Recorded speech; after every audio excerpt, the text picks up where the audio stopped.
There we are. There we are. There we are. Hey, everybody, it's Wednesday night and we are live on Hits and Heels. I'm going to make sure that this is we showing up and we are. And I'm going to share this real quick. So listen, so y'all know if you're first time on, my name is Coach Terry Bryant. I coach football. Yeah, I coach real football. And then I coach women's tackle football. And no, it's not lingerie football. It's real tackle football in the full pads. The only team here in the state of Kentucky. I created Hits and Heels because I'm a big sports nut. But I also wanted to bring awareness to, to just other things such as women's sports. But one of the things that is really important that I've learned through this whole process, now that we have NIL, is we have to kind of look at our financial situation a little bit differently. And so I invited one of my high school heroes, someone that I looked up to, that we went to the same high school. Me and his nephew actually graduated together. His nephew, Terry, because my name is Terry, was one of my best friends in high school. He has a niece named, we called her Bina, Martina. We ran track together. We actually was on the same relay team together. So, I have a history with this man, and he was probably one of the best athletes to come out of our high school and out of our city in Junction CIty. And so, Ricky Adams, thank you for coming to Hits and Heels. I appreciate you accepting my invite. I'm glad to be on here. Well, let's start. Let's start with your story. So you were a stellar athlete in high school, and you were blessed to go play college ball. Let's start there, and let's just start with your athletic journey. Well, I tried to play all sports, starting with flag football, of course, in the Westwood Elementary, and then I discovered I really didn't like track that much because I didn't like all the conditioning that you had to do for track. So I kind of let track go until my senior year. Then I went out for track again, but I just did like field events, did shot put and javelin and stuff like that. But I happened to be pretty good in football. And basketball, I sucked. It was the only sport where I didn't hardly get to play, and I didn't like sitting the bench for nobody. So, but growing up in Junction CIty,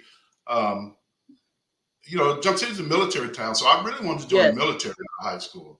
I knew I didn't want to join the Army, but I looked up to my big brother, David, and I remember one day coming home from football practice, and there was this Navy recruiter in our living room, and I was like, what is this dude doing here? And, excuse me, my sister Felicia said, that's David. He's getting ready to join the Navy. I said, the Navy? What the Navy do? I thought it was the coolest thing ever. So ever since then, I was stuck on joining the Navy. I wanted to join the Navy. Well, playing football in high school, we weren't very good for a long time until Coach Hill got there.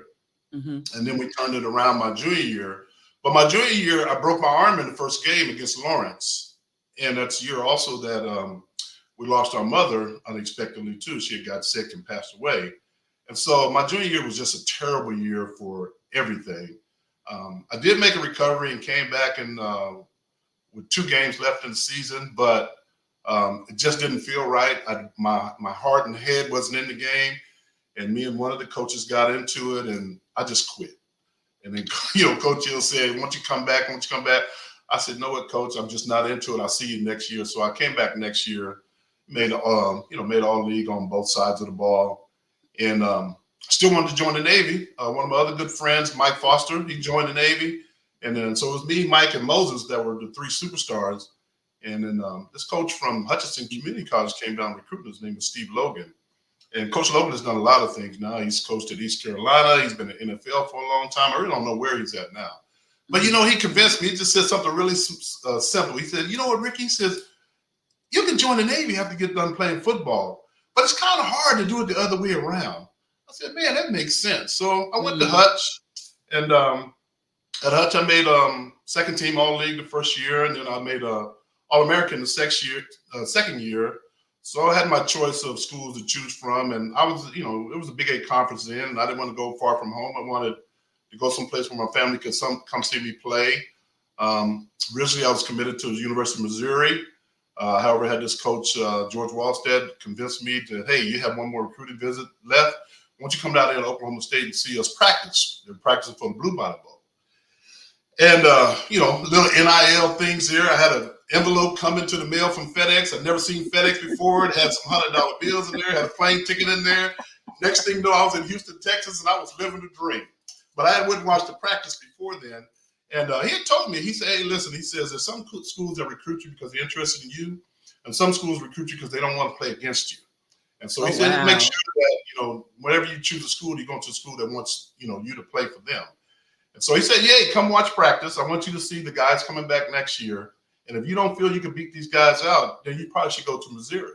So I came and I watched the guys practice. I said, oh, yeah, I'll beat those jokers out. And I'd be the first to tell you, there was like, I was counting. I said, hey, coach. He said, what's up? I said, hey, man, y'all got 10 brothers on the defense. He said, shoot, we want to win. I said, oh, okay. So he said, we don't win. We don't have no jobs. And I said, and then everybody's fast. He said, that's why we recruit you. You're fast and stuff, too. I said, okay. So I changed my mind. I went to Oklahoma State then, and we were pretty good. We were the first Oklahoma State team. My first year in '84, we went 10-2. Only lost to Oklahoma and Nebraska. And then the next year, we were 8-1 at one time. And then we just kind of like, I don't know what happened. The bottom just fell out. We lost the last 3 games, and Coach Jones was mad at us or whatever. And he was like, we really disappointed because we had a lot of returning starters coming back. So we should have been a much better team. Mm-hmm. But for some reason, we just didn't have that chemistry then. I'd hurt my neck in the first season in '84 in practice the week before Nebraska.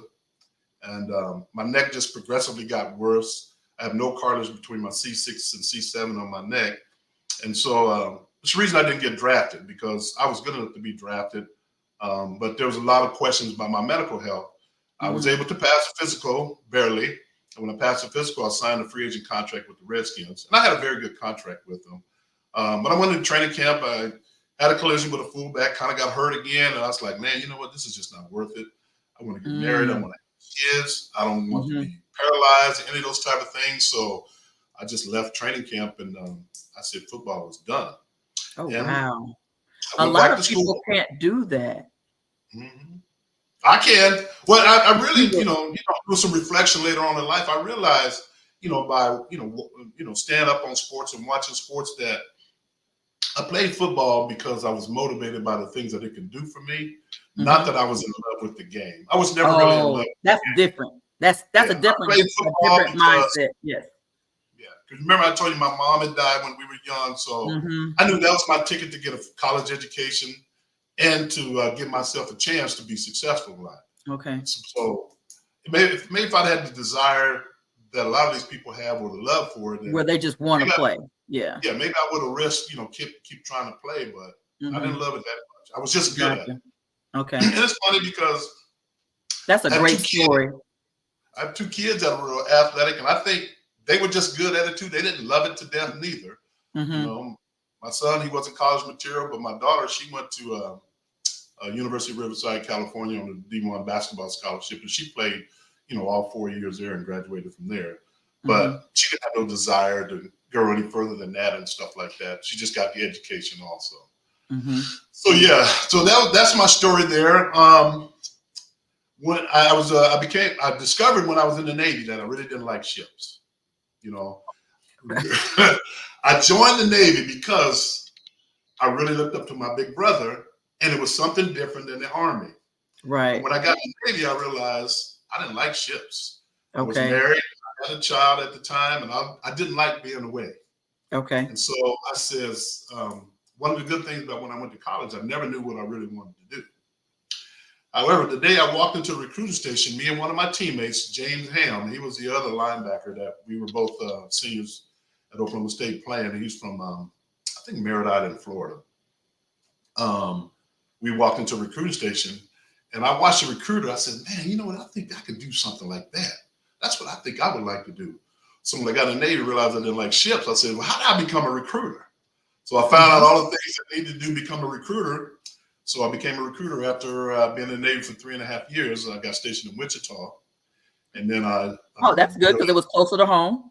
Yeah, I didn't want to be in Junction CIty, but I wanted to be closer. Didn't want to be in Junction CIty, but at least it was close to home. Yeah.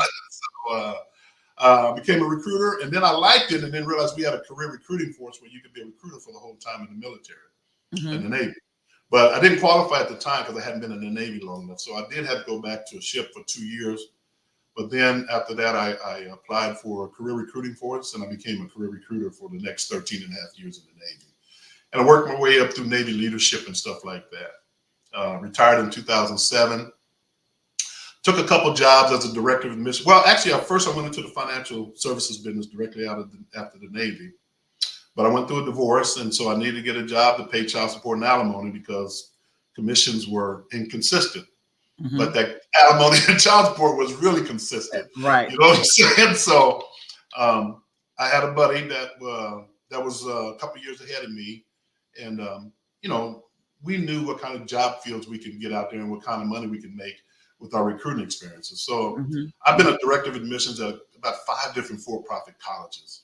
Okay. A lot of politics in that, just like the Navy, which is why I retired from the Navy at 20 years, although I probably could have went to the highest enlisted rank possible, but I'm not a politic guy. I don't mind talking about politics, but I don't like living in the politics. Oh, absolutely. Yeah. So that's why I retired from the Navy. And then when I was able to get back into the financial industry, I did, because I didn't like the politics of the recruiting business in the for-profit industry either. And I was really good at it. I really like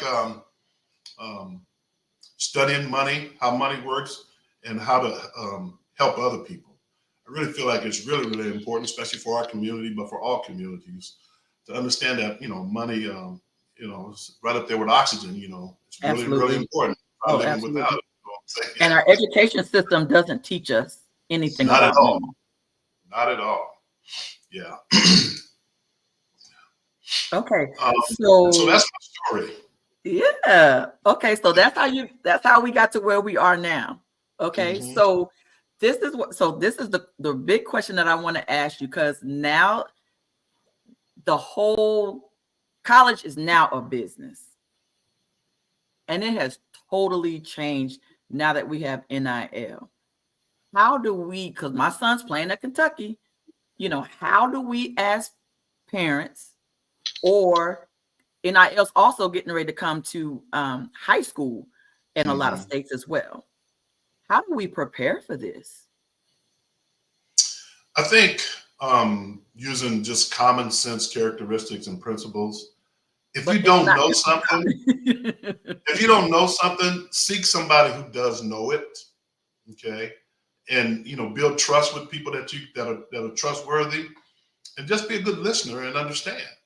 I mean, it's okay. I mean, we pay people for everything. We pay for insurance. We pay for, we pay bank fees. We pay for everything. There's no difference when it comes to this. You pay for something that you don't know, and you build a relationship with very trustworthy people to understand. Now, there's no one size fits all. Every person is going to be different. Every situation is going to be different. But you get somebody trustworthy, and you guys get together. You get together with that person, and you guys become a think tank, and you come up with the solutions that's for everybody involved in the situation. Okay. Yeah. So how did you feel when they passed when they made NIL legal? How did you feel just as a past athlete? I know that, you weren't in love with the game. Well, we just find out that you weren't in love with the game, but I've been following you on social media forever. So you're a Kansas City Chiefs fan. So you're still following, so I know you still follow it pretty closely. And, and is Oklahoma still your favorite college team? Oklahoma State. Oklahoma State? Still your favorite college team? Okay, yeah. So I know you're an Oklahoma State fan, but you're also a Kansas City fan. So now that NIL is there, how does it, how did you feel about it? Just knowing it was illegal. Well, I wish that we had it when I was young enough to play.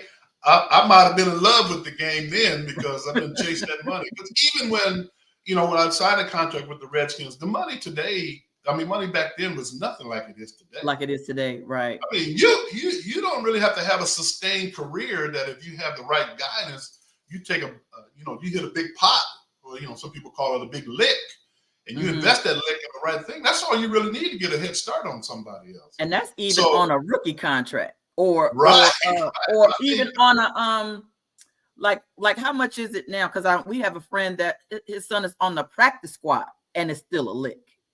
Yeah, I think league minimum is like $800,000. $800,000. Yeah, I think so, somewhere around there. So yeah, but I think NILs are great because everybody's making money, and the athlete is the one who's bringing the money. So absolutely, they should have been getting paid we should have been getting paid a long time. It should have been. Yeah, it should have happened a long time ago. I know ever since I met my husband, that's definitely been a pet peeve of his, is that athletes should have been getting paid a long time ago. It shouldn't have been something under the table or and then, even when it did pass, I doubt they took too long to give Reggie Bush back his Heisman.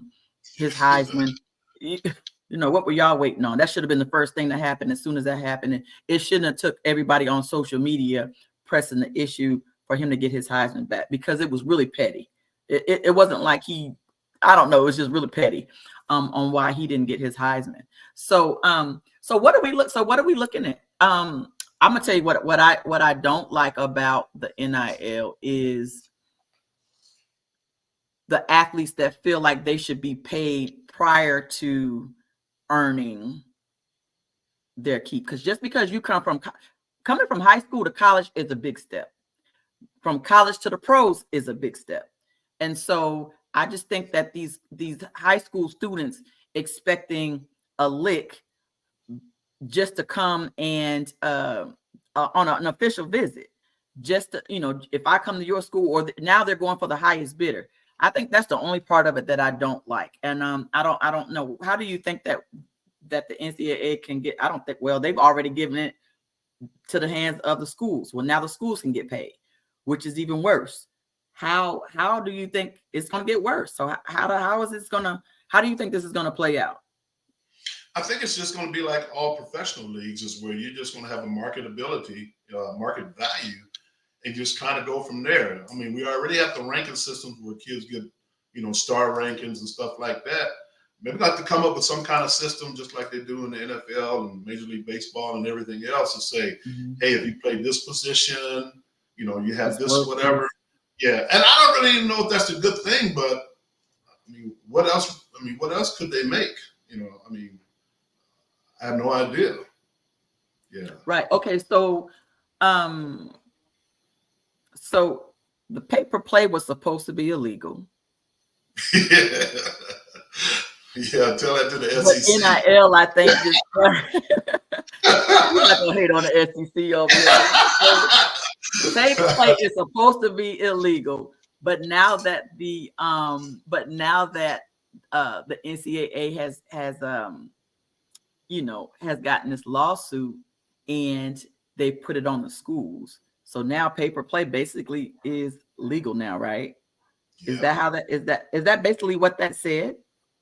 I think so. I seen that they passed this thing, but I also seen that someone said that it really wasn't final yet, or there's going to be some challenges to it or whatever. But I don't know. It's kind of just made what was illegal, just kind of made it legal. That's how I took it too. Yeah. Schools, certain schools have bigger booster base with money, that are willing to sacrifice that money for, to pay athletes for wins and stuff like that. And some schools aren't, you know what I'm saying? And so I think in SEC country, they're really, really, really crazy about football. Other places, they like football, but they ain't that crazy about it, where people they feel like that they're going to put the money for it. Yeah. I mean, because I think when I looked at it, I know Georgia, everybody's talking about Georgia. Georgia has the #1 recruiting budget of any school. And it's not even like the second place is not like, there's like a $2-3 million difference. I seen that too. The #2 team after that. And so that's the reason why, again, something's going on there. So I feel like they kind of, now it's legal. So I guess I can't say that it's not, but now that it's legal, the paper play now is legal. There's some people hollering at you. So Danette Hall says she's watching from Jamaica. She said, Yeah, hi, that's my Ricky. sister-in-law. Sharon, the number one Kansas City Chiefs fan. Sharon, Yeah, I love her post, Sharon man. Boyd. Yeah. And then we have Alondra Johnson. That's my stepdaughter. Your stepdaughter. And then we have Emma Wise, another one of your sisters from Minnesota. Yeah. So I love I'm not it. going to you hosting the show, but so tell me, what have you learned from NIL with your son playing? And there's your daughter. Hi, Daddy. Yeah. Okay. Yeah, that's my oldest daughter, Brittany. Your oldest daughter. Yes. And Mr. My favorite guest is on Mr. Brown too. He has a really great question. So what have I learned? I've learned that all you got to do is ask for what you want, but you got to make sure that you've put in the work first. I've also learned that when players are paid to come here, that's who the boosters want to see, whether they're producing or not. So then you might be a player that's balling out, and you're probably not understanding why you're getting playing time. And it's because somebody else has probably gotten paid. And that's who the boosters have paid to see. So that's kind of how it was when I was playing too. You know, we was doing everything right under the table. You wonder, it's like, how is this joker even getting on the field? Yes. You know what I'm saying? he ain't got no skills whatsoever. So, okay. Right. Wow. So that part probably hasn't changed. So that part kind of took us by, again, it had us kind of questioning things, but we're excited about where we're at and we're moving on. So this is a great question that Mr. Brown has.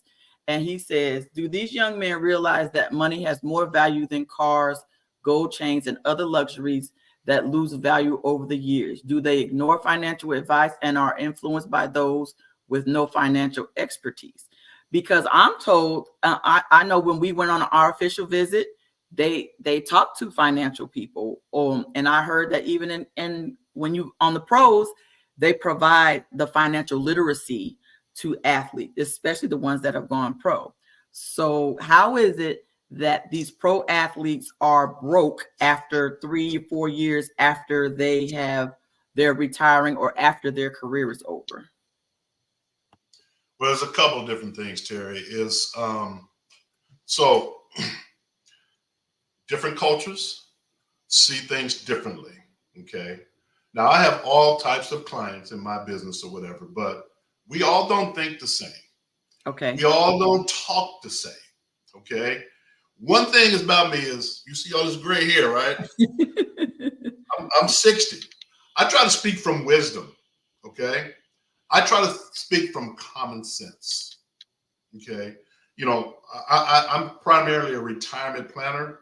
So my ideal client is somebody who's 55 and older. Okay. Because history tells me they're the one who got money. Young people, because they already got money. They got money. Yeah. Yes. Young people ain't got no money.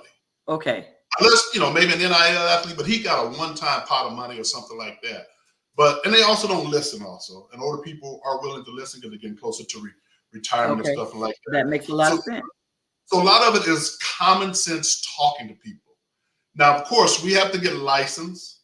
We have to understand practices and principles, suitability, what's good for certain people and stuff like that. There's laws behind everything to hold you accountable for certain things. But there's nothing that's going to be common sense and just asking questions. And then also speaking real to people about things also, okay? What I find out a lot of times is, people have 401k plans. And most 401k plans have what they call an SDBA, self-directed brokerage account feature, which means you're paying that 401k person money to manage your 401k. Okay. Most people our money is not getting managed, but those fees are coming out. Because what happens is they're going to have you fill out an investment profile. You fill out the profile, and you also signed up for rebalancing. So the market could be going down. You could be losing $50,000 and $60,000. They rebalance your portfolio, and they consider themselves giving you advice. Oh, so we had Ricky Adams would say, if I start losing $5,000 or $6,000, you need to give me a call. Right. And we need to make changes, because I don't really care what that portfolio, what that thing says. I care about losing money. That's common sense. So the other thing with dealing with these athletes and stuff like that, there's things that there's nothing that's going to beat a good old budget. You just got to, you have to keep things simple. A budget. What we gonna do? What we gonna do for this? What we gonna do for that? What we gonna do for that? Have a budget. That's how you keep from going broke. Saving, spending, investing. Later on, you got to divvy it up. You just got to have a budget for things, and you just got to talk common sense. So, hey, listen, if you keep spending at this rate, this money's going to be gone by this time. Okay, so one of the things that I've learned over the years, so I tried to learn how to trade Forex at one time. And then I also, got a couple of brokerage accounts, because I wanted to do some things outside of my 401k. Because one of the things with my 401k that I got mad about was, how come it doesn't have a stop loss? Mm-hmm. And so I called Fidelity and was like, so you guys don't have a stop loss on my 401k? And nobody could answer that question. And then today, it's so funny, because today, Fidelity, we had like some little fair or whatever at work. And I walked by the Fidelity table and I asked her, I said, how come there's not a stop loss on my 401k so that I never lose money? Like, I don't mind not making any, but why do I have to lose money? Why can't it just get to the point? And I think I had asked you about a life insurance policy, because I think that's what someone told me that what did I ask you about? IUL. IUL. Somebody said that's what IULs do, that they're based off of the financial market, but you don't lose any money when the market is going down. You just stay where you are, but you're not losing. And then when it gets back to making money again, you'll go back to making. And so I was like, well, why the heck doesn't my 401k work like that? Because your 401k is not actively trading. That's the difference. The 401k is going to be mutual funds. Okay. You don't actively trade mutual funds daily or whatever. Now the 401, the mutual fund account manager does, not the account manager. I forgot what the name they call them. Okay. The person who manages that mutual fund, they trade stocks and bonds daily or whatever, but you can't set those type of things, because remember, all investments have different options. It's kind of like different features that different cars have versus other ones have. Mm-hmm. A 401k is just not going to have an active trading market type of feature on it, because it's not actively traded every day. The mutual funds inside of it are the fund manager is moving stocks and bonds and stuff in and out of the mutual fund, which determines your net asset value at the end of each day, depending on what the value of those stocks and bonds are. Mm-hmm. But there's nothing actively being traded up there, and you're getting shares every time you invest money into the 401k. Okay, so that's how that works. Okay, so something else about the 401k that I'm talking about, I'm just mad about. So then, if they won't let me take my 401k out and so that I can put that money someplace else. It's like I'm almost forced to take on the 401k, or I lose money because now they no longer match, and I no longer get the matching 6% or whatever. Okay. So I'm like in a rock and a hard place. So how do you, if you're in a company directed 401k, how do you get out of that and put it, and where do you put it so that you're actually making money and not losing money? Is that even legal? Is that even something legal that people are able to do? Because this is the information we don't know. Okay. So a 401k is a IRS code for a retirement account. It's one of the type of retirement accounts. Okay. And it has restrictions on it. And it has restrictions on it because it allows you to put money into it that hasn't been taxed before. And we call that kind of money qualified money. Okay. Anytime it hasn't been taxed, it's called qualified money. You can move qualified money, but it has restrictions. So the restrictions on your 401k are you can only move it at 59.5, and that's called an in-service rollover. You can move it, but you have to move it to another account that you can put qualified money in, which would be an IRA. And I can't do that until I turn 59.5? 59.5, or unless you leave that job. It's called an in-service rollover. Okay. Now, however, like I said, I'm a retirement planner. 59.5 is perfect. Okay. And also, if you move that money or you spent any of that money before 59.5, you have to pay a 10% penalty and have 20% withholding from whatever money that you take out of it also. Because remember, they're allowing you to let that money grow tax deferred, so it's going to grow faster. By not paying taxes on it now. But you're going to pay taxes on it when you take it out, but you should be in a different tax bracket because you should no longer be working, so you won't have that salary on top of this money that you bring it out of 401k. Okay. So those are the rules on a 401k. If you ever quit a job, get fired, or move different jobs, move your 401k to your own individual IRA where you can control it. And that's the type of stuff that I do for people. Yeah. And so the thing about the insurance is a passive investment. Money's not actively in the market. And the IUL just uses an index as crediting strategies for the growth in the policy. But it's not actively ever in the market. And it has a zero floor. Those floors are guaranteed by bonds.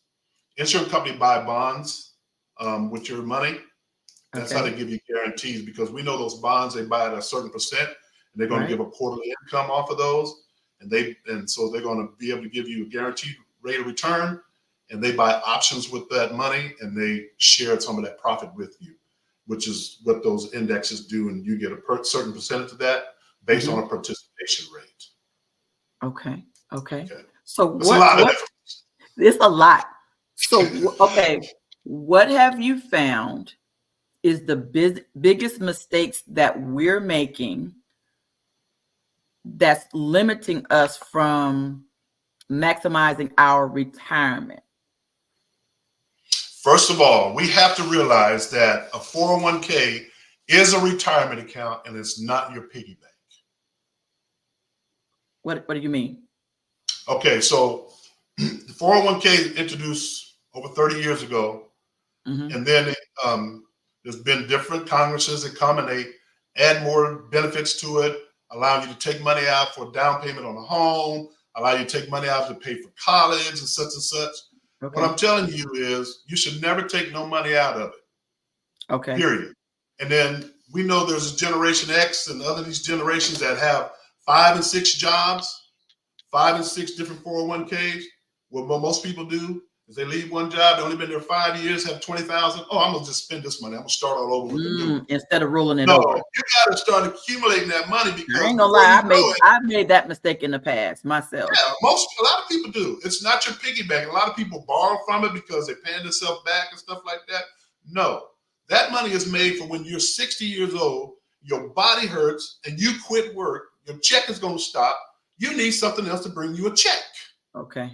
So the larger that pot of money is, the better your check is going to be. The better. Then you need to see somebody like me that gets you into a good annuity that has a guaranteed lifetime income rider. So we guarantee no matter what size your pot is, you won't outlive your income. So annuity is the.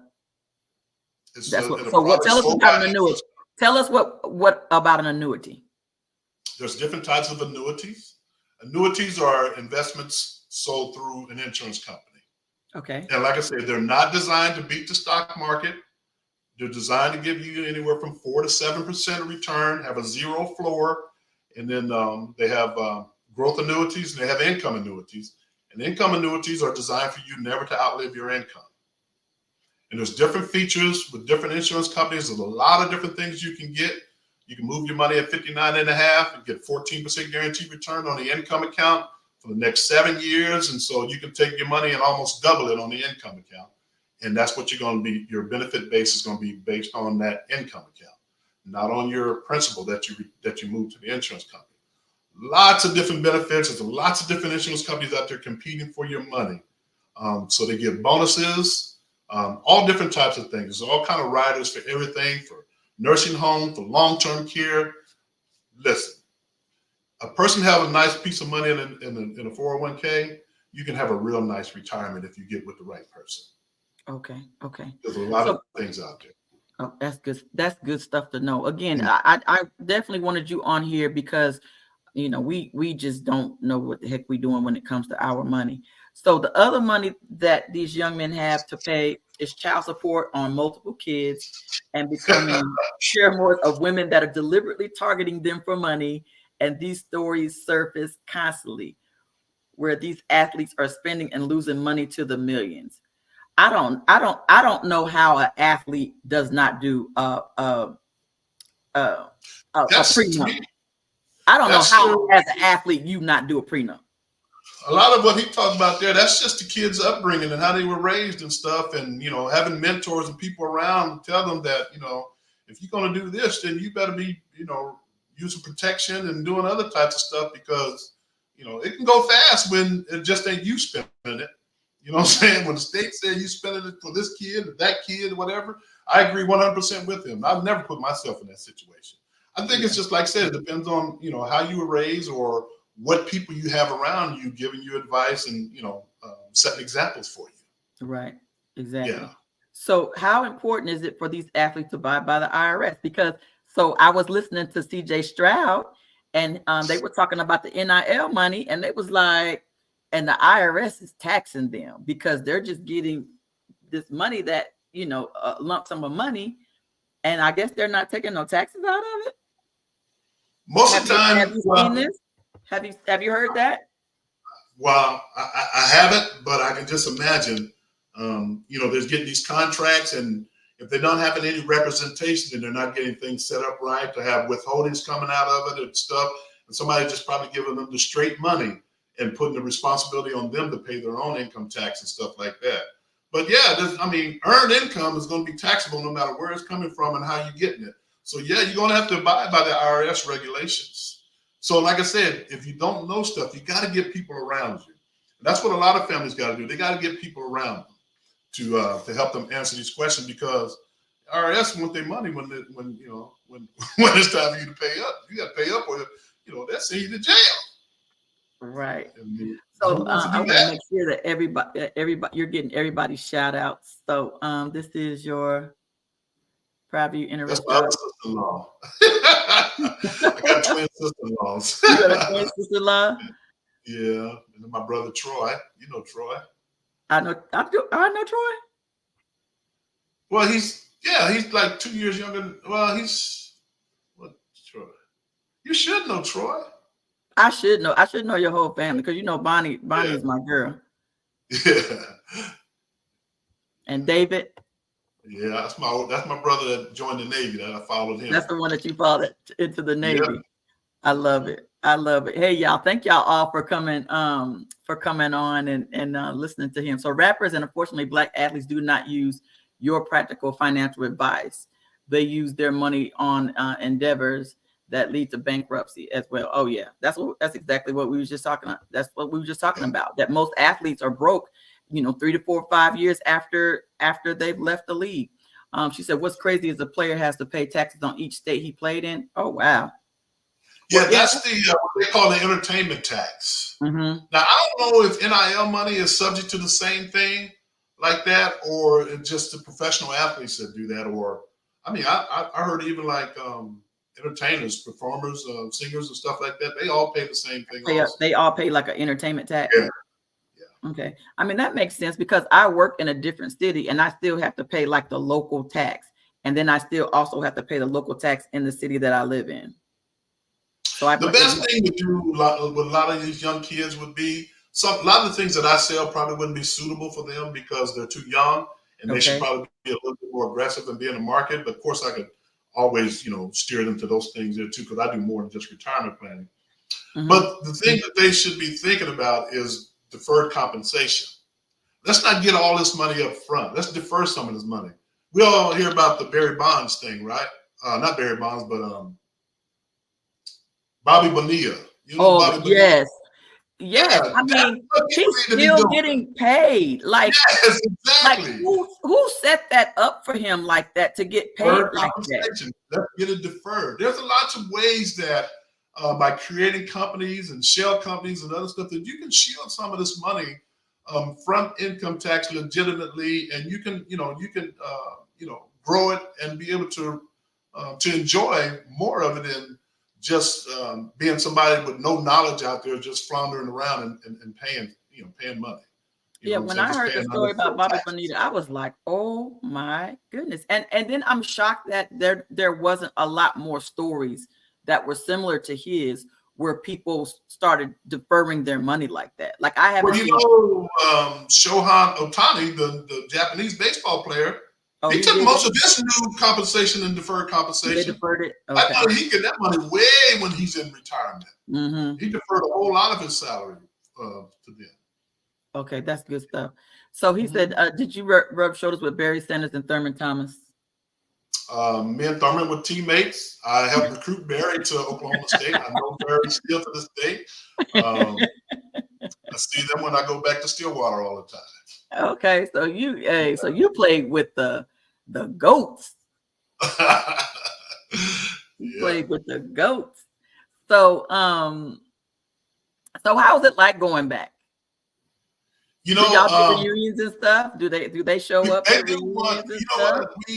We have the spring ball reunion. I haven't been to one of those in a long time because a lot of times we don't have a spring game. Gundy don't like doing spring games too much, but we always have something during the season. Like we started the Ring of Honor a couple years ago, and I think they put Thurman and Bob Fenimore have been in it, and Leslie's going in it this year. Leslie O'Neal. Okay. And but for the last Bedlam game, they invited many players back. We had a big old thing. I've seen teammates I hadn't seen since '85, since we left, that were there. We had a great time. And I posted a video on Facebook for that one because that game was so doggone exciting. But we had I think I saw that one. Yeah. Yes. And they treat us like kings, man. We were all in the suites. You talking about food and drinks galore, everything you want. They treat us really, really good. Yeah, I mean, there's nothing like going back. I went to 3 games last year. I went to the Kansas game where that boy Bean was just crazy. That's where Ollie Gordon had his breakout game. And I went to in the OU game I went to. We had a good time, real good time. I love going. That's good time. That's good time. Okay, so when you were being recruited by Oklahoma State, you mean to tell me KU and Kansas State was never in the picture, or did they not offer? How did you end up there as opposed to not staying home at Kansas or Kansas State? Well, you know, when I came out of high school, Kansas State was probably the worst Division I program in the country. And KU wasn't far behind. Snyder came, right? Yeah. And KU wasn't far behind. Gotcha. That makes sense. And so they didn't recruit me out of high school. Okay. And of course, people really only got to see me play good for 1 year because I didn't play my junior year because of my breaking my arm. Okay. So when I made All-American from junior college, there's no way I was going to go play for somebody who wasn't winning no games. That makes sense. So they never recruited you out of high school. So so you're like, no, you don't be trying to get on my jock now that you see that I'm the man. So that makes a whole lot of sense. Yeah. But you know what? KU never recruited me, but Kansas State did. They called me quite a bit, but I wasn't even interested. I talked to the coach. That was after you had became the All-American, though. Yeah.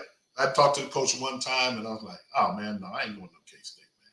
Yeah. Hell, I want to win, man. I ain't going nowhere to lose.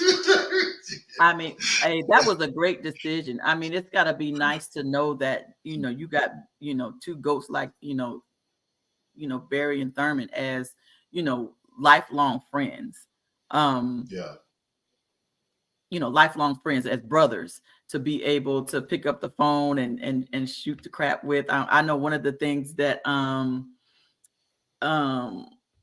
girl, my daughter is crazy. Look what she just said. She said, "Girl, I was blowing up your phone like you wasn't on your podcast," because she was just sitting here blowing up my phone.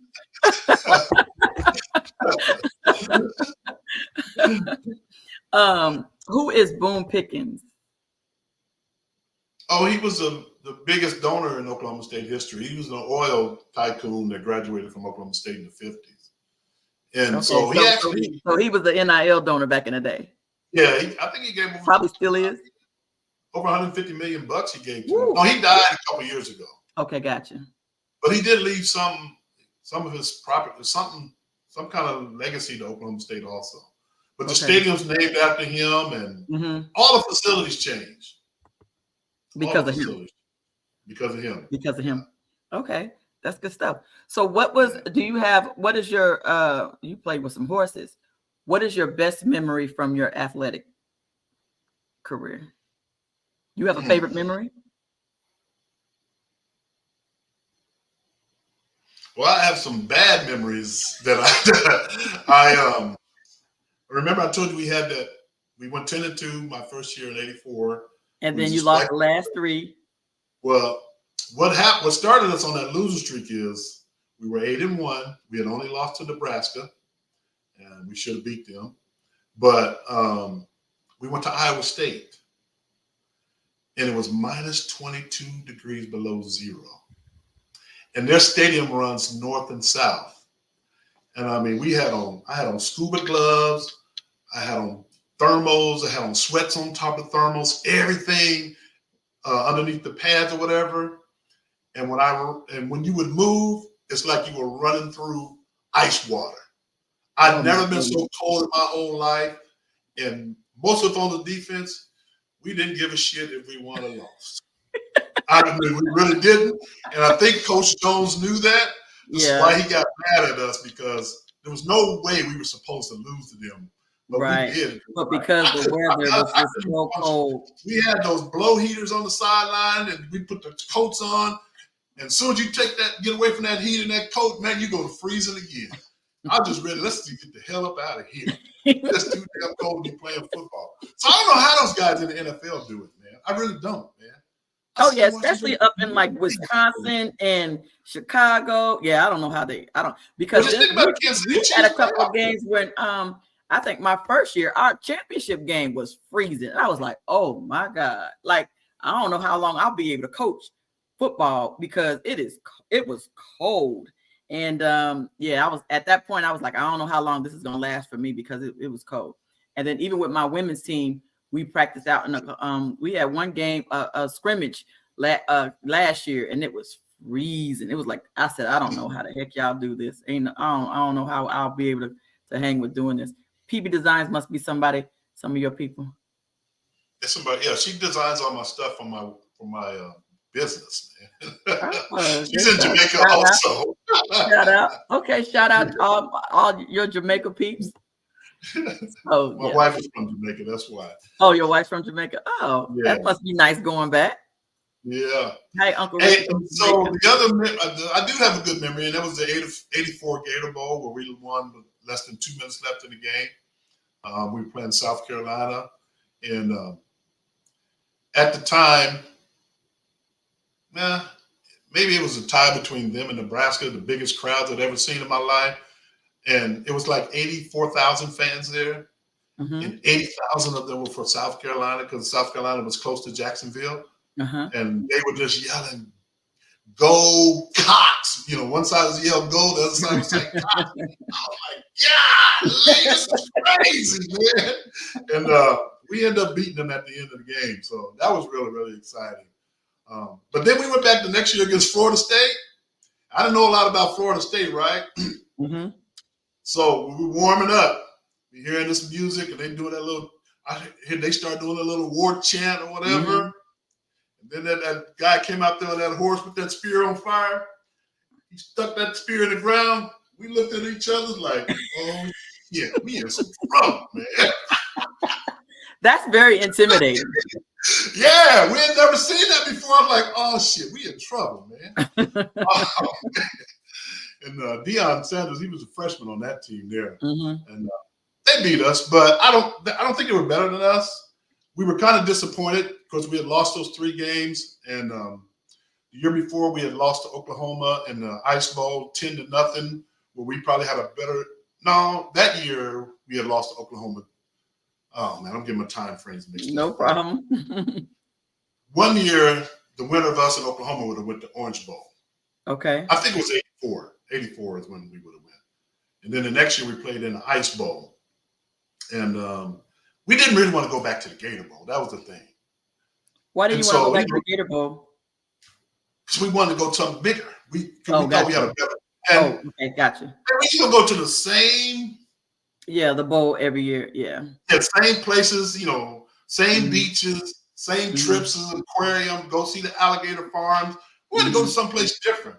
But, it's not like bowl games today where they got 60 of them. You had to be a good team to go to bowl. Yeah, because that's what we did. We did the Gator Bowl this past year. Yeah, we did the Gator Bowl. Yeah. But I mean, I was like, okay. we were 10-2, and South Carolina was 10-1 when we played them. I think they were number 5, we were number 7 in the country. Okay, so you and my husband played at the same time. Yeah, he played in Kentucky, right? Mm-hmm. He was at Kentucky when he was at Oklahoma State. Okay, cool. So, your thoughts on teams going to other conferences to enjoy the huge TV money, like Texas and Oklahoma coming to the SEC. What do you think? I'm a money person. I like talking about. That's why I don't understand these contracts, and I don't understand the competition factor of it or whatever. And everybody, because they even want to get bigger. I really don't get that. I mean, like, where's the competition at? If everybody's in the same conference, and what are we doing? So apparently this year there won't be like a East and a West, and then I think that there won't be like a SEC championship game. I don't think, because I think everybody will just be placed normal in the wherever they fall in the top 10 to make the playoffs. I think it's how it's going to work this year. Right. I don't really get it. There's a lot of things about, especially football today, that I don't get. I don't really understand, and I know it's the networks driving these alignments with the money and stuff like that, but I really don't understand it. You only got a certain amount of viewership in certain parts of the country based on population. So I don't understand the numbers in the business. I mean, I don't understand why a Pac-10 school would want to go join the ACC at one time when Stanford and them were trying to find a home. That stuff don't make any sense to me at all. Especially with the traveling from coast to coast. Right. That didn't. But you know what? And the athlete's a little bit different too, because when I was growing up, I wanted to play in the Big 8. I wanted to play close. I mean, I didn't care how good Alabama was or how good Florida was. I wanted to go down there. And these quarterbacks going from California all the way to Alabama to play. Why? Right. So that's one of the things during the recruiting process that I learned from my friend Ron Print. Well, Ron. That's what Ron told me. He was like, one of the things with the transfer portal, why it's so prevalent is because of that. He said the kids find out that they're homesick and they want to try to get closer to home. They don't have the support system that they normally have. And again, that's something during the recruiting process that I think, that I've tried to do on my podcast is bring that awareness that, if your child has the opportunity to play on the next level, as a family, sit down, hey, this is a radius. We're going to do a 2-hour drive radius, 3-hour drive radius, no more than a 4-hour drive, whatever that you all feel like you're comfortable with. Because then what happens is, some families end up spending more money with traveling to the games and stuff like that when they could have, the whole purpose was you to get a free education, not for the whole family to come out of the pocket, spending money on plane tickets and hotels and food and everything that's associated with traveling every week. You're talking about every week. So I think that's something that I definitely want. I'm glad that we were able to bring that up on this. So if there's any parents on here that are getting ready to go through the recruiting process and you're just looking, that is something that you should highly take into consideration, is making sure that you try to stay as close to home as possible. We were so fortunate that Ty chose Kentucky and that Kentucky chose Ty, and we were able to stay right here at home. We can get to the stadium in 10 minutes. Yeah. Well, it's one thing that I've always, what kind of perplexed me for a while is, like, you have Alabama, Georgia, and some of these programs, and they got 5 stars sitting on the bench behind other 5 stars. Well, when I was playing football, that would never happen. You're going to go someplace where you're going to start. Where you're going to go to start. The only way to get better is to have game repetitions. I mean, you can get better in practice, but game repetitions on film for people can see you if you're trying to go to the next level. Why go somewhere and sit behind a bench with somebody unless, they're greasing your skins? You know what I'm saying? So I've been saying that's the only reason why they're doing it. The only way you're doing it is because you must be getting paid. As a 5-star, I'm not going to go sit the bench behind nobody. I'm going to go play. I don't get that mentality whatsoever. And so I think that's a big, I don't know, with the transfer portal, that kind of evens those things out now, because a lot of these guys don't want to sit because you're not marketable if you ain't playing. You know what I'm saying? Not if you want to go to the next level. Exactly. Not if you want to go to the next level. But what I've also learned is during this whole process is that whole 5-star, 4-star, that whole star rating is on some foolishness too. Politics. Right? It's about who it's you don't know who's writing it.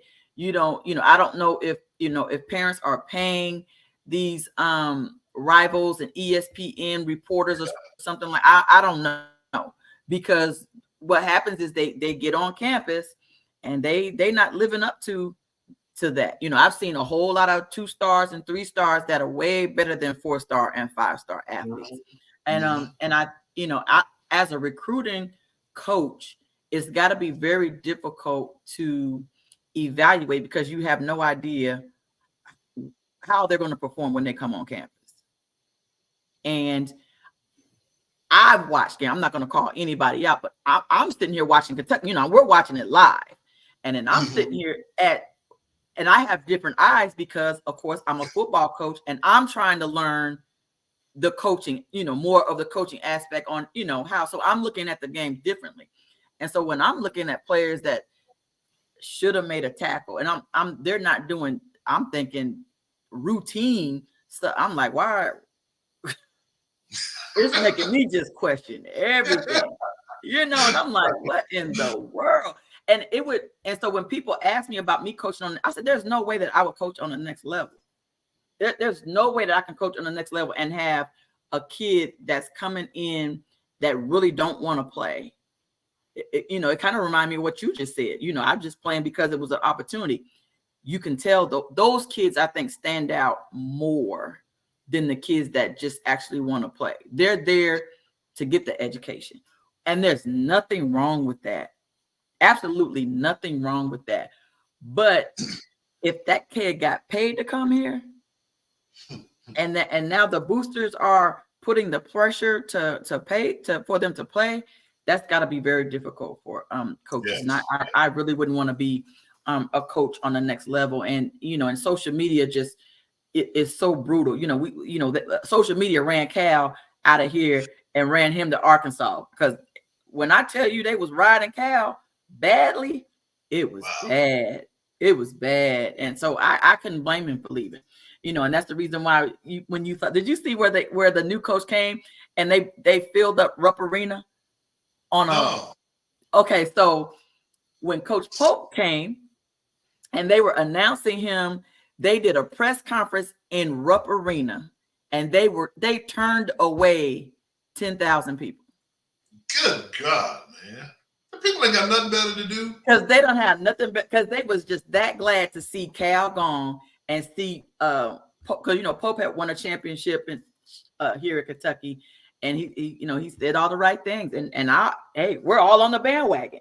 Even his class looks pretty good. He went out and he took advantage of the transfer portal very, very well, and it looks like he's got put a good team together. But when I tell you, these people here is crazy. Yeah, they're crazy. It was hard. It was hard not to be. It's hard not to live in Lexington. It's hard to live in Lexington and not become a Kentucky fan, whether it's football or basketball or the baseball team was in the World Series. The volleyball team won a championship a couple years ago. The softball team is good. I mean, the gymnastics team is. I mean, it's so hard not to be a fan living here in Lexington, which it makes it fun when you're into sports. If you're not into sports, it's all a pain in the butt because traffic is backed up on game days, and you can't go nowhere to eat because everything is packed. But it's funny. Oh, this is a great question, Pamela Criswell. I believe a lot of athletes get caught up in the hype of getting recruited and do not have a circle of influence that knows how to guide them. I definitely agree with that. I definitely agree with that. I definitely agree with that. They're just, I see a lot of kids where, this is one thing, a great point that she just made. So now that you have the transfer portal and you don't have to wait. And, golly, and how do you get any guidance? So now if you feel like that you're not getting any playing time because you think you're better than what you are, then now you're jumping ship. And then there's those kids that are told to leave. Yeah. But I would rather be one of those players that I guess, told to leave. Yeah. Told to leave. You're not going to play. Go ahead, because you're telling me, the coaches are telling them, son, if I was you, I would just go in the portal. I respect those coaches a whole lot better than the ones that, than if, you're promising me to play and then I'm still not playing. And especially if I'm playing behind somebody that I feel like that I'm better than. And it's shown, and I've shown it in practice that I'm better than them. So that's one thing that I liked about the coach that recruited me for Oklahoma State. He was like, come and watch practice, and if you don't think you can beat out these guys, then don't go to school here. That's real. Because a lot of things that the transfer portal has done is like it had to make coaches be a little bit more honest. Because the coach before, he would just hype you up, whatever it takes to get you to come to their school, not knowing if you were good enough or not. Yeah. But nowadays, if you ain't good enough, they know you're gonna leave anyway. Yeah. It's the non-sports people doing the ratings. I totally agree. I totally agree. Doing the ratings. I totally agree. Totally agree. Yep. And then money has fractured rivers with the conference movement. OKC and Nebraska comes to mind. A debate. A decade-long rivalry.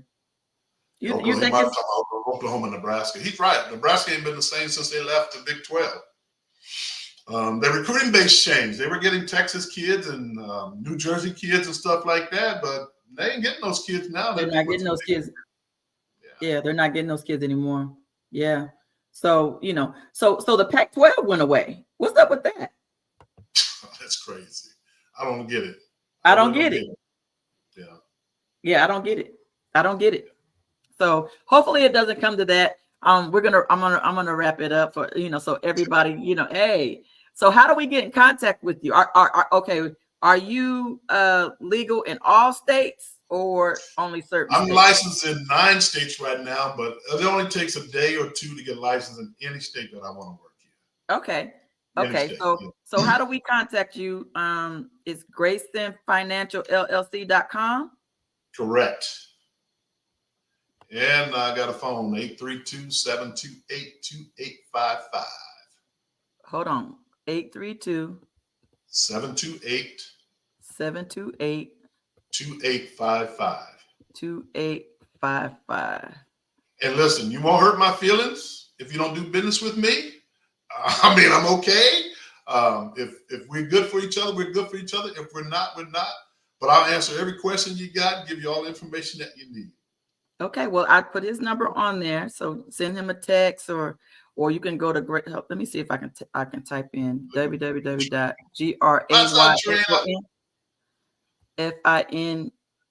ANCIALLLC.com. Yes. Is that Yeah. it? Yep, I had to do LLC because there's a Grayson Financial in New York that got in trouble. That's not me. Oh, don't do LLC? Yeah, you need to have LLC. That's it needs to have the LLC on there. Okay. Yeah, because okay. There's a Grayson Financial. What's up, Bina? Bina said he is professional and will guide you throughout the entire process. I know that's right. Go on and I did my your uncle. Yeah. I've done a lot of my family members too, and people that I went to high school with. I mean, I got quite a few clients. I've been in this business since 2007. Like I said, I did off and on until I started my own company in 2020. I worked at Chase. I'm so proud of you for starting your own company. Yeah. Oh, yeah. Well, having military retirement and VA disability, that helps. It allowed me to do things that I want to do with no worries whatsoever. One of my biggest regrets was not joining the military. My parents told me not to, and that's one of my biggest regrets, only because of all the benefits and stuff that I would be able to capitalize on as a vet. Yeah. So yeah. Hey, Blue Jays is in the house. Once a Blue Jay, always a Blue Jay. Once a Blue Jay, always a Blue Jay. Yes. I decided to get on this thing here. Man, this is all right. Okay. Well, listen, Ricky, thank you so much for coming on and giving us the knowledge and the information that we needed. Hopefully some parents and stuff will listen. Hopefully someone learns something today, about the money, because again, money makes the whole world go around. You can't, it's up there with oxygen. Like you said, you can't do anything like that. He said your signature question. Oh, my signature question. Thank you, Mr. Brown. So is there anything that you've ever wanted to say publicly and you've never had a platform in order to be able to say it?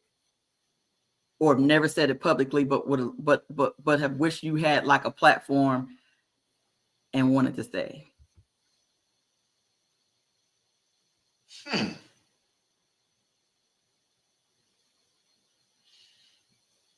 Not really. The only thing I was thinking, like I said earlier, is that if you don't know some information, is find somebody who knows it. I think we need to use common sense in everyday living. And a lot of people don't. Common sense is no longer common. People have mental blocks in certain area, or they have these what do you call them? These barriers to certain things. Like now, I mean, I don't have a whole lot of friends, but the friends that I got, ain't nothing we can't talk about. Ain't nothing we can't talk about. Yeah. We haven't always been that way, but we old enough now. There ain't no shame and no game nowhere. Ain't my God. Listen. Because we all go through the same stuff. That's my girl, Trina. When I want to pick, if I'm going through it or I need somebody to talk to, and I know I don't want my business out in the street, and I know I won't get judged. And she will listen to what I'm got to say, and she'll tell me if I'm wrong. She'll tell me if I'm tripping. She's gonna give me 100% straight shooter. She's gonna shoot it. She's gonna shoot it to me. And Trina is probably my go-to person like that. Like you said, I don't have. I'm like you. I have lots of friends, but I don't have a lot of friends like that I can just pick up the phone and have a deep, just real conversation and know that I'm gonna be able to get real stuff back. The only other thing of the platform is we need to be aware of everything that's going on in the world today. Black people need to be involved in politics. We need to understand right from right and wrong from wrong. If black people going around talking about voting for Donald Trump, they crazy. I know you don't get into politics on this thing here, but right. I mean, come on. I mean, what else you got to do? Come on. It's common sense. You got a different set of rules for them than us, or what? We all know that's true, but we ain't finna endorse it. I wouldn't endorse it. So yeah, I think we need to be involved in everything. It's funny. I mean, my oldest daughter's 37. I have one that's 32. My son's 26, and then my baby is 7. And so you sit around, you watch my older daughter talking about they got the same habits as me. Daddy, I'm going to Costco. I got a Costco card. They're doing all the things that I do. I find myself watching news and all those types of things. And I says, yeah, you have to understand what's going on in the world. You can't just walk around in this cocoon. You're part of it. You're the next generation. You got to know what's going on. But there's a lot of people who have no idea. They listen to these idols, false idols, rap idols, whatever idols. And I'm thinking like, I mean, a couple weeks ago, who was this? Kendrick Lamar and somebody was going at it. What was that? Yeah, Drake. That's foolishness. What they got to do with anything in the world? Really? We're spending our time on this? Yeah. And you don't know how to operate your retirement plan? You don't know how to save a dime? You don't know what this means? And you worried about what somebody rapping about? You're not getting no money from them. They ain't benefiting you none. Right. Wasting energy on the wrong things. Boy, this is my boy. He done called me 3 times since we've been talking. He's a retired Navy guy. He's a pastor over in Kansas City. We good friends. I love it. I love it. Well, listen, I'm gonna let you go. So for those of y'all that are that don't know, where's my? I got a ticker on here somewhere. Hold on. Oh, here it is. He just got out of Bible study. That's why he called me. Oh, did he? That's why. So I know what I wanted to ask you. Sure. Is there a Kentucky Athletic Hall of Fame? I mean, Kansas Athletic Hall of Fame, High School Hall of Fame? And are you in it? Have you been nominated? I don't think so. I felt like you were still, even with you missing your junior year, I still feel like you're still one of the top players that has ever come out of the state of Kansas. You know what? Sports don't mean that much to me. I don't care about any recognition. Well, sometimes if people don't ask me, it never comes up that I used to play football and none of these other things. Man, I've had so much things in my life change since then. I mean, I'm more proud of being a retired chief cadet officer for the Navy. College football was a long, long time ago. You know what I'm saying? So I never talk about it hardly ever. Unless somebody asks me about it, I'll start thinking, I'm not one of those people who live in the past. Okay, I got you. So, gotcha. It's not important to me. Okay, gotcha. Well, I'm on the board of the Lexington African American Sports Hall of Fame here, and of course, we've inducted Damani Dawson and Tyson Gay and T-Bone Shelby and people like that, and it's just been very, very rewarding because a lot of times our African American athletes don't get the recognition that they deserve when they probably should have, and so we did that, and it just made me think of you as, are you in it? Because of course, I've always known you to be one of the best athletes to come out of our high school and out of our city and out of the state that I grew up in. So I just wanted to ask you that because I wanted to make sure that everybody knew that, hey, go to Lay Shop because our gala is on September the 21st and the tickets are available. So, so let's see who else we got on. I know Imp Taylor is who did? Imp said he went into some kind of Shrine Bowl Hall of Fame or something. Did he? Imp Taylor? Okay. Mm-hmm. I can see that. He was a bit. Trina said, thank you. Thanks, Trina. Thank you for supporting. Who's in our Hall of Fame? My daughter, my niece, somebody's in our Hall. Y'all are in the family Hall of Fame. Yeah, of course. Revolving Smiles. I just had a 60th birthday party in March. I saw it. It looked all of them came amazing. down here. It looked amazing. Yeah, it looked amazing. It looked like you had a really good time. Still, you being a dad now. Oh, I know. Yeah. Okay, I'm gonna let you go. The last question: who was your most feared opponent? There's a guy named Blake. He was a tackle for Oklahoma. I forgot what his name was. Was it? He actually was a coach for OU for a little bit before Bob Stoops got there. Before Stoops got there? John Blake. Man, he was tough. Hey, so he was so tough that he gave me a concussion in '84. And that concussion was so bad, I stayed in the hospital for 2 weeks. 2 weeks. I don't even know when we hit each other. I don't know when we got the concussion. All I know is coming to the sidelines and falling out, and then riding in the ambulance all the way back to Stillwater in the ambulance and going to the hospital. And I was in there for I was in there for 1 week. They let me out. I went to class. I was in a business law class. In the middle of the class, I just started crying. And I'm looking around and I'm thinking, where the heck am I? How did I get here? Whatever. But I had they call it reconcussionary syndrome or whatever. Mm-hmm. I basically had concussion all over again a second time. So I went back to the infirmary and they gave me the same medicine for a whole nother week. And so I didn't even start the Gator Bowl. I didn't play the first quarter, but I played the rest of the game. Mm-hmm. But I had missed quite a few practices, so they let the other guy play for a little bit. And then that was it.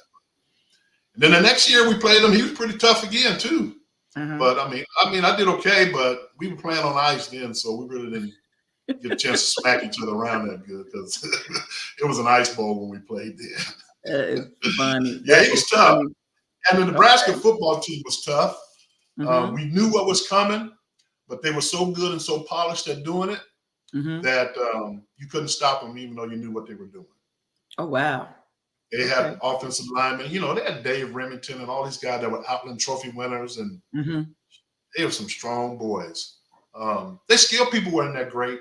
And if it hadn't been for a couple of holding penalties, we would have beat them both times. Okay. But that's good. Nebraska was really, really tough. Okay, really that's tough. good stuff. Well, I'm gonna end this live stream. Okay. Don't log off. But everybody, thank y'all for coming on. I hope y'all learned something. I appreciate all the support, Trina, all of Ricky's family. Thank y'all all for coming in and tuning in and listening to him drop just some great gems for people, because everybody knows your financials is all of that. So Ricky, thank you so much. Don't log off, and I'm gonna end this live stream, and I'll see y'all next Wednesday. All right.